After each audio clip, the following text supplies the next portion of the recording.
একটা প্রশ্ন উত্তর দিয়ে শেষ করে দিচ্ছি।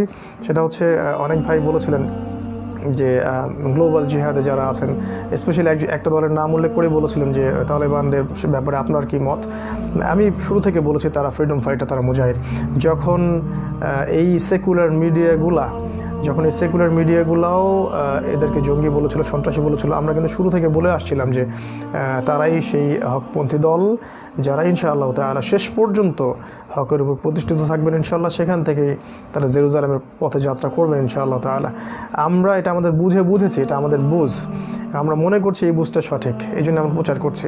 যদি কখনো প্রমাণ হয় এই বুঝটা ভুল, তাহলে আপনি আপনার সঠিক বুঝটাকে আমাদের উপর চাপিয়ে দিন, কোনো সমস্যা নাই।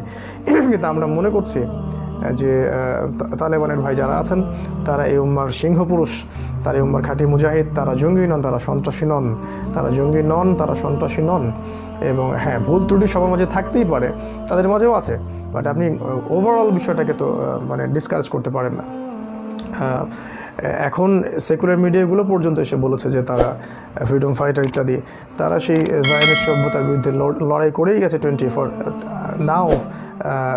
years তারা কিন্তু লড়াই করে যাচ্ছে।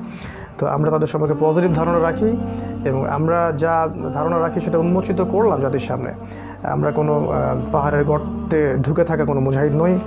আমরা জাহিরিন আল হক, হকের উপর স্পষ্ট আছি, স্পষ্ট যতদিন বেঁচে থাকবো ইনশাআল্লাহ হক স্পষ্ট করে জানবো, বুঝবো, প্রচার করবো ইনশাআল্লাহ। যেদিন মারা যাবো ইনশাআল্লাহ সেদিন হক স্পষ্ট করে প্রচার করেই মারা যাবো ইনশাআল্লাহ। এটাই আমাদের মানহাজ, এটা আমাদের সুন্নাহ, এটা আমাদের তরিকা। তো এই প্রশ্নের উত্তর আশা করি পেয়ে গেছেন।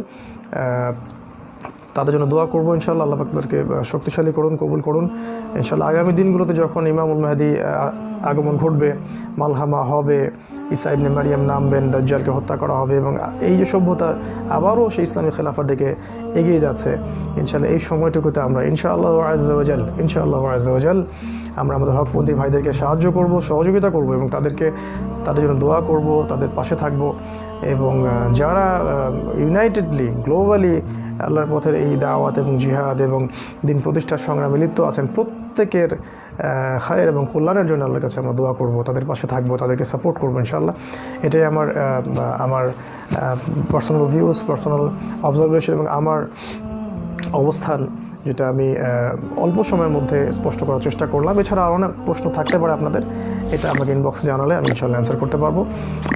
শেষমেশ একটা কথা বলে শেষ করছি যে প্লিজ উম্মার স্বার্থে আপোষ ইখতিলাফ ভুলে যান, কাদা ছড়াছড়ি বন্ধ করুন, পড়ুন, হালাল রিজিক অন্বেষণ করুন, আপনি আদর্শ পরিবার গঠন করুন, আল্লাহর পথে দাওয়াত এবং জিহাদের রশি ধরে থাকুন। যদি শেষমেশ আপনি অবস্থান করতে না পারেন, হিজরত করুন, তারপরেও আল্লাহর ওয়াস্তে দিনকে দুনিয়ার বিনিময়ে বিক্রি করবেন না। কাফের, ফাসেক, জালেম, মুশরিক এবং মুনাফিকদের সামনে হাঁটু গেড়ে দেবেন না। যদি আমাদের জীবনও চলে যায়, আমাদেরকে শহীদ করা হয়, আমাদেরকে মেরে ফেলা হয়, শুল দেওয়া হয়, ফাঁসি দেওয়া হয়, তারপরেও ইনশাআল্লাহ বলে যাবো লা ইলাহা ইল্লাল্লাহ, আল্লাহ ছাড়া কোনো ইলাহ নাই, এবং ইসলামই চূড়ান্ত, এর বিজয় আমরা দেখবো ইনশাআল্লাহ। আগামী দিনগুলোতে ইনশাআল্লাহ তাআলা ইসলামী খেলাফা আবারও বাস্তবায়িত হবে ইনশাআল্লাহ। এবং আমরা শেষ পর্যন্ত বলে যাবো ইনশাআল্লাহ যে আল্লাহুম্মা আরিনাল হাক্কা হাক্কান ওয়াল বাতিলা বাতিলান ইনশাআল্লাহ আযজা ওয়া জাল। আল্লাহ পাক আমাদের সবাইকে সত্যটাকে গ্রহণ করার মানসিকতা দান করুন, এবং আমাদের মনের মধ্যে যে রোগগুলো আছে এগুলোকে দূর করে দিন, আপোষের ইখতিলাফগুলোকে আল্লাহ পাক যেন দূর করে দেন।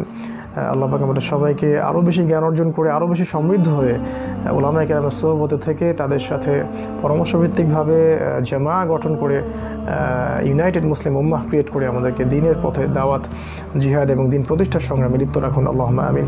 আকুলু কাউলি হাযা আস্তাগফিরুল্লাহ লি ওয়া লাকুম ওয়া লিসাইরিল মুসলিমিন। বারাকাল্লাহু লানা ওয়া লাকুম বিল আয়াতিল হাকীম। ইন্নাহু তাআলা জাওয়াদুন কারীমুন রাউফুর রহিম। আসসালামু আলাইকুম ওয়া রাহমাতুল্লাহ।